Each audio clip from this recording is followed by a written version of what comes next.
पाकिस्तान का क्या बेचा गया, क्या सौदा किया गया है पाकिस्तान का मेरे पाकिस्तानी, ये बड़ी परेशानी की बात। कराची एयरपोर्ट पर तो तबाही मच गई। कंसाइनमेंट आया था वेपन्स का अमेरिका से और सुना है ईरान ने ड्रोन हमला करके सारा कुछ तबाह कर दिया। ये भी प्रेडिक्ट किया था कि हमला करेंगे। हाँ, ये वो कर सकता है अटैक। हाँ, और अटैक की पूरी तैयारी थी। बिल्कुल। अमेरिका की फोर्सेस, ड्रोन्स और उनके तैयारे पाकिस्तानी एयर बेसेस के ऊपर मौजूद थे, जिसकी वजह से ईरान की तरफ से ये मुबैना धमकी दी गई थी कि वो कराची में स्मोगली एयर बेस के ऊपर भी जो है अमेरिका ने जो हथियार उसको भेज रहे थे इस्लामाबाद को कि अभी अपने पास रख, तैयार हो जा, क्योंकि आपकी तरफ से अगर मुझे ईरान पर हमला करना, जो वो करेगा। पहली बात तो यह है कि ईरान ने एक बड़ी जबरदस्त गेम खेली है। क्या? जैसे अमेरिका ने ये गेम खेली ना, मैं आपको बता रहा हूं कि ये क्या कर रहे हैं इस मुल्क के साथ, तो क्या फिर हम अपने मुल्क को ऐसे ही जाने देंगे, बलि चढ़ने देंगे सब कुछ? अब अगर ईरान ने ये अनाउंस कर दिया है कि we are going to fire our hypersonic missiles, और उन्होंने दिखावे बाद भी तस्वीरें आनी शुरू हो गई हैं हाइपरसोनिक मिसाइल्स की। पाकिस्तान इजीएस्ट टारगेट है और पाकिस्तानी दोनों तरफ खेलते हैं। पाकिस्तान के जर्नैल, इन जर्नैलों का जो माइंडसेट है वो कहते हैं कि आ जाओ, फंसाओ, हम बताएंगे ईरान को कि किधर अटैक करना है। जब अटैक हो जाएगा तो यूएस मजीद फोर्सेस अंदर भेजेगा। पाकिस्तान को कोई फर्क नहीं पड़ता, वो तो पैदा होते हैं 72 गुरों के लिए, इस धरती पे कुछ मिलता नहीं है, तो अगले जीवन में उनको। दूसरा ये कि अगर ईरान काउंटर अटैक करता है तो उसके साथ बहुत नुकसान हो जाएगा। अभी हम उस पोजीशन में नहीं है कि हम उसकी काउंटर अटैक को रोक सकें। अजीज़ान अमन, एक तरफ तो जो हमारे पास मिलिट्री सैटेलाइट की इमेजरी है उससे पता ये चलता है कि जो अमेरिका की फोर्सेस, ड्रोन्स और उनके तैयारे पाकिस्तानी एयर बेसेस के ऊपर मौजूद थे, जिसकी वजह से ईरान की तरफ से ये मुबैना धमकी दी गई थी कि वो कराची में स्मोगली एयर बेस के ऊपर भी जो है, और उसके अलावा शमसी एयर बेस के ऊपर भी, दालबदीन के ऊपर भी वो मिसाइल स्ट्राइक कर सकते हैं अमरीकी असासों के ऊपर। अगर अमेरिका की तरफ से ईरान के ऊपर कोई कार्रवाई की गई तो जो मिलिट्री सैटेलाइट इमेजरी जो हम आपके साथ शेयर नहीं कर सकते, वो बताती है कि पाकिस्तान से जो एसेट्स हैं, जो एयरफोर्स के एसेट्स हैं, यूएस एयरफोर्स के, वो इस वक्त मौजूद नहीं है किसी भी बेस के ऊपर, ना जगबाबाद पे, ना भंडारी के ऊपर, ना कराची के अंदर, ना दालबदीन में। अमेरिकन एसेट्स वहां से मूव कर गए एक तरफ तो,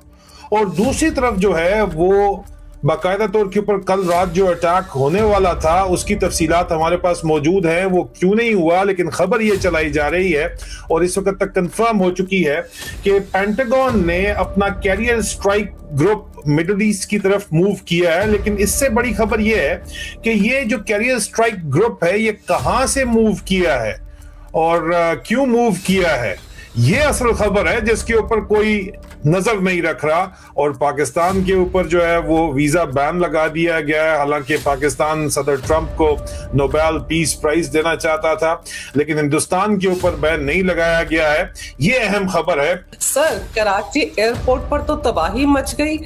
कंसाइनमेंट आया था वेपन्स का अमेरिका से और सुना है ईरान। थोड़ा सा बैकग्राउंड इसका समझते हैं।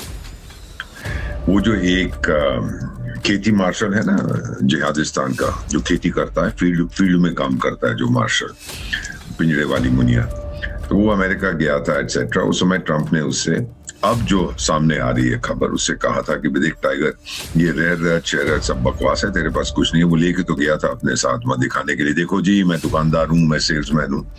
उसने कहा ये चीज है कि हमने ईरान को ठोकना है। अब जो क्या है, इजराइल अपने बॉम्बर्स यूज करेगा जो मैंने दिए, मैं हथियार यूज करूंगा और आप अपने सिपाही भेजो मरने के लिए। तो उसने कहा कि जनाब क्या फर्क पड़ता है, मेरे 10,000 मर जाएंगे, हमारी औरतें 5 करोड़ और पैदा कर देंगे, दिक्कत क्या, हम तो पैदा होते हैं मरने के लिए, जिहाद के लिए। Very good. तो अब मेरा मानना है कि अमेरिका ने जो हथियार उसको भेज रहे थे इस्लामाबाद को कि अभी अपने पास रख, तैयार हो जा, क्योंकि आपकी तरफ से अगर मुझे ईरान पर हमला करना, जो वो करेगा, डोनाल्ड ट्रंप को आप ये बात समझ लीजिएगा, जो कहता है वो करता है, जो करता है वो कहता है, वो ठोकेगा, जरूर ठोकेगा।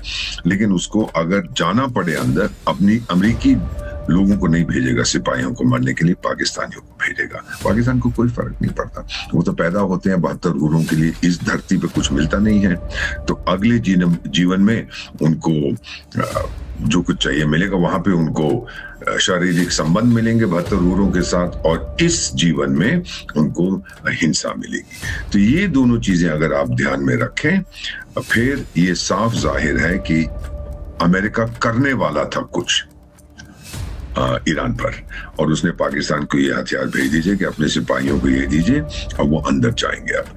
लेकिन किसी इंटेलिजेंस एजेंसी ने ये बता दिया उनको, और फिर क्या होता है कि जब इंटेलिजेंस एजेंसी ने ये बात उनको बताई, अब कौन सी इंटेलिजेंस एजेंसी आप तो समझ सकती हैं, और फिर ईरानियों ने एक स्ट्राइक की और पूरी तरह से वो प्लेन लोड को तबाह कर दिया। सो अब जो आग लगी है कराची में, ऑफ कोर्स अभी सरकारी तौर पर ऑफिशियली कुछ नहीं कहा है, लेकिन अब मैं जानता हूं कि वहां पे दंगा हो रहा है, और जो कुछ वहां पे हो रहा है ईरान ने साफ जाहिर कर दिया है पाकिस्तान को, देख टाइगर तू पंगा मत ले, मेरा जंग जो इस समय है अमेरिका के साथ है, इसराइल के साथ है, आप बीच में कूद पड़े तो मैं आपको बहुत मारूंगा।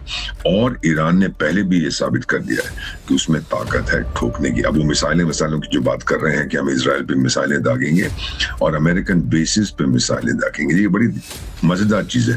अमेरिकन बेसिस जो मिडिल ईस्ट में, उनको हम ठोकेंगे, अमेरिकन बेस तो एक पाकिस्तान में भी है, उसको भी ठोकेंगे। तो ये घबराया हुआ है इस समय पाकिस्तान, और ये जो वेपन हथियार आ रहे थे ये तैयारी में थे कि हम आपको सोफिस्टिकेटेड वेपन्स दे रहे हैं, अब आपको अंदर जाना है और अपना वादा निभाओ कि आपको कोई फर्क नहीं पड़ता ईरान कितने आपके सिपाहियों को मार दे, वो तो सब सीधे जाएंगे जन्नत में, जहां उनकी हुरे इंतजार करेंगे। ये वो गधे नहीं समझते कि आपको जन्नत में वो 72 मिलती हैं अगर आप किसी काफिर को मारें। अब ये नहीं मालूम कि अगर ईरानियन भी काफिर बन गए, उनके लिए मुसलमान तो है लेकिन शिया है, वो भी काफिर है, तो फिर चाहिए। ट्रंप यूरोपीय ममालिक को धमकी दे रहा है, फ्रांस, जर्मनी, इटली, जिसमें बर्तानिया भी आ जाता है, कि अगर ग्रीनलैंड के मामले में आपने मुझे टक्कर देने का सोचा भी तो मैं आप सब पे 25% टैरिफ लगा दूंगा, सब पे एक्स्ट्रा टैरिफ लग जाएगा। 7 टाइम्स टैरिफ की बात कर रहा है। सो ऐसा बंदा जो ना दोस्त, मैं फिर उस पॉइंट को एस्टेब्लिश कर रहा हूं, ना दोस्त अरब ममालिक का मान रख रहा है, ना यूरोपीय ममालिक का मान रख रहा है। फिर हमने ऐसा क्या सौदा बेच दिया है? पाकिस्तान के कौन से मफादात बेच दिए हैं? क्या पाकिस्तान का एटमी निजाम बेच दिया है? क्या हमने ऐसा बेच दिया है कि ट्रंप कहता है ये मेरा फेवरेट फील्ड मार्शल है, लेकिन यूरोप से भी लड़ने के लिए तैयार है, अरब ममालिक की भी तारीफ करने के लिए तैयार नहीं है, किसी से मुंह लगाने के लिए तैयार नहीं है, मोदी तक को रुसवा कर रहा है। सोचें कि क्या किया गया होगा, because there are no free lunches. Trump एक बिजनेसमैन है और अमेरिका तो वैसे भी दोस्ती नहीं करता, अमेरिका सिर्फ मफादात देखता है। ये बड़ी खतरनाक चीजें हैं, काश हम लोग ये समझ सकें और गहराई में जा सकें। और इस एंगल से कोई भी बात नहीं कर रहा, हम बस सतही सी बात करके कोई वीडियो हो गई देख के बस अपने खाना खा के पेट पे हाथ मार के सो जाते हैं। बहुत बड़ा पाकिस्तान का नुकसान कर दिया गया है, तब ये तारीफें हुई हैं। अगर आपको वीडियो पसंद आए तो चैनल को सब्सक्राइब करें और बेल आइकन को जरूर दबाएं ताकि आपको ऐसे ही लेटेस्ट वीडियो की नोटिफिकेशन मिलती रहे। Thank you for watching. मैं हूं विवेक, मिलते हैं नेक्स्ट वीडियो में। Stay updated and stay safe.